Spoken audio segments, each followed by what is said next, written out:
Saudara-saudari yang terkasih, jumpa lagi dalam Pelita Hati hari ini, Jumat tanggal 28 Mei 2021, hari biasa dalam Pekan Biasa yang ke-8.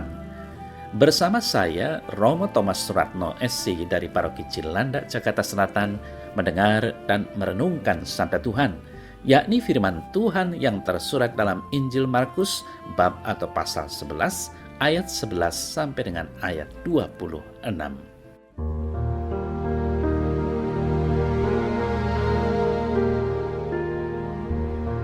Sesampainya di Yerusalem, Yesus masuk ke Bait Allah.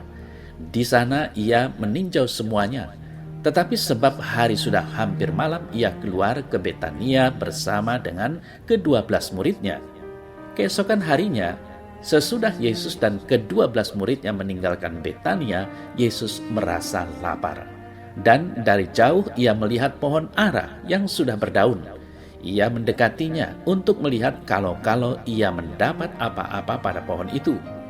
Tetapi waktu ia tiba di situ, ia tidak mendapat apa-apa selain daun-daun saja, sebab memang bukan musim buah ara. Maka katanya kepada pohon itu, "Jangan lagi seorang pun makan buahmu selama-lamanya." Dan murid-muridnya pun mendengarnya. Lalu tibalah Yesus dan murid-muridnya di Yerusalem. Sesudah Yesus masuk ke Bait Allah, mulailah ia mengusir orang-orang yang berjual beli di halaman Bait Allah. Meja-meja penukar uang dan bangku-bangku pedagang merpati dibalikkannya, dan ia tidak memperbolehkan orang membawa barang-barang melintasi halaman Bait Allah. Lalu ia mengajar mereka, katanya, "Bukankah ada tertulis, rumahku akan disebut rumah doa bagi segala bangsa? Tetapi kamu ini telah menjadikannya sarang penyamun." Imam-imam kepala dan ahli-ahli Taurat mendengar tentang peristiwa itu, dan mereka berusaha untuk membinasakan dia, sebab mereka takut kepadanya, melihat seluruh orang banyak takjub akan pengajarannya. Menjelang malam mereka keluar lagi dari kota. Pagi-pagi ketika Yesus dan murid-muridnya lewat, mereka melihat pohon ara tadi sudah kering sampai ke akar-akarnya. Maka teringatlah Petrus akan apa yang telah terjadi. Lalu ia berkata kepada Yesus, "Rabi, lihatlah pohon ara yang kau kutuk itu sudah kering." Yesus menjawab mereka, "Percayalah kepada Allah. Aku berkata kepadamu, sesungguhnya barang siapa berkata kepada gunung ini, beranjaklah dan tercampaklah ke dalam laut, asal tidak bimbang hatinya, tetapi percaya bahwa apa yang dikatakannya itu akan terjadi, maka hal itu akan terjadi baginya. Karena itu aku berkata kepadamu, apa saja yang kamu minta dan doakan, percayalah bahwa kamu telah menerimanya, maka hal itu akan diberikan kepadamu.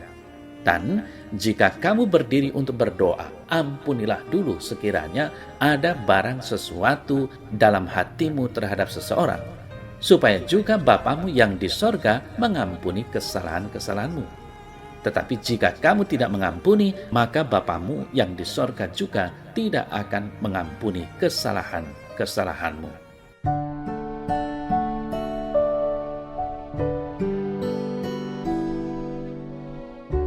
Saudara-saudari yang terkasih, warta Injil hari ini pertama bicara tentang iman yang sehat. Apa yang diharapkan dari sebuah pohon buah? Tentu buahnya. Kita tidak akan mengharapkan semaraknya bunga-bunga dari sebuah pohon buah. Kesukaan melihat bunga di pohon buah adalah karena munculnya harapan bahwa suatu saat bunga itu akan menjelma menjadi buah. Maka melihat daun-daun sebuah pohon ara, Yesus berharap menemukan buahnya. Memang saat itu belum musim panen buah ara, tetapi seharusnya sudah ada bakal buah. Bila tidak ada bakal buah, berarti pohon itu memang tidak akan berbuah. Lalu apa gunanya? Nah, saudara-saudari yang terkasih, Yesus menjadikan pohon itu sebagai media untuk mengajar murid-muridnya. Pohon itu merupakan gambaran tentang ketidakpercayaan orang Israel. Tuhan memang terus mencari buah iman dalam hidup orang Israel saat itu. Dari luar, kerohanian orang Israel memang mengesankan. Namun seperti rimbunnya daun pada sebuah pohon buah, kelihatan indah tapi bukan itu yang diharapkan. Tidak ada buah iman yang tampak Ini munafik namanya. Saudara saya yang terkasih, tidak adanya buah iman diperlihatkan oleh para pemimpin agama Yahudi yang bertugas mengelola bait Allah. Mereka tidak mengawasi penggunaan bait Allah dengan benar, bahkan ikut terlibat dalam penyalahgunaannya. Akibatnya, kekusukan ibadah boleh jadi berganti dengan riuhnya aktivitas pasar yang penuh kecurangan karena didorong oleh keinginan mencari keuntungan. Padahal bait Allah adalah rumah doa dan bukan sarang penyamun. Itulah sebabnya Yesus kemudian menyucikan bait Allah. Saudara-saudara yang terkasih, iman yang hidup dan bertumbuh adalah iman yang berbuah. Buah ditunjukkan bukan melalui banyaknya keterlibatan kita dalam aktivitas kerohanian atau pelayanan. Buah yang menunjukkan pertumbuhan iman yang sehat terlihat melalui tindakan atau perilaku kita, yaitu ketika kita mendahulukan Allah dan bukan kepentingan diri, ketika kita mendahulukan ibadah dan bukan keuntungan sendiri. Marilah kita periksa iman kita, sehatkah, bertumbuhkah? Saudara yang terkasih, kemudian perihal memindahkan gunung. Bagi orang Kristen, ini mungkin sudah biasa. Iman yang sanggup memindahkan gunung adalah slogan dari banyak orang Kristen.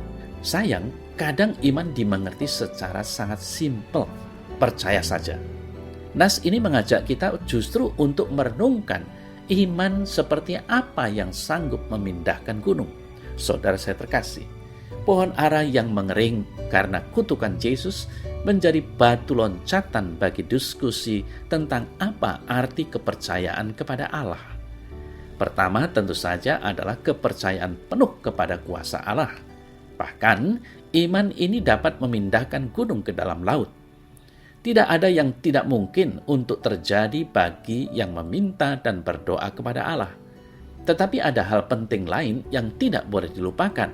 Seorang yang beriman kepada Allah juga harus mempunyai hubungan yang baik pula dengan sesamanya. Iman yang dapat memindahkan gunung tidak terpisahkan dari perbuatan yang dapat meruntuhkan tembok-tembok pemisah. Yesus dengan spesifik menunjuk kepada mengampuni kesalahan sesama.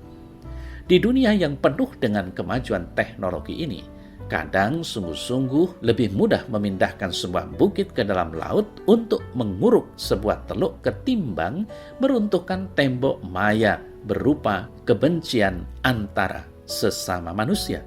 Karena itu, pengampunan kepada sesama sebenarnya merupakan salah satu tanda iman yang penting.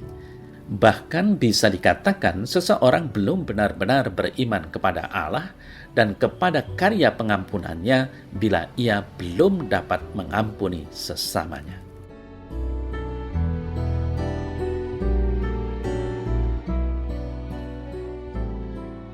Dalam nama Bapa dan Putra dan Roh Kudus. Amin.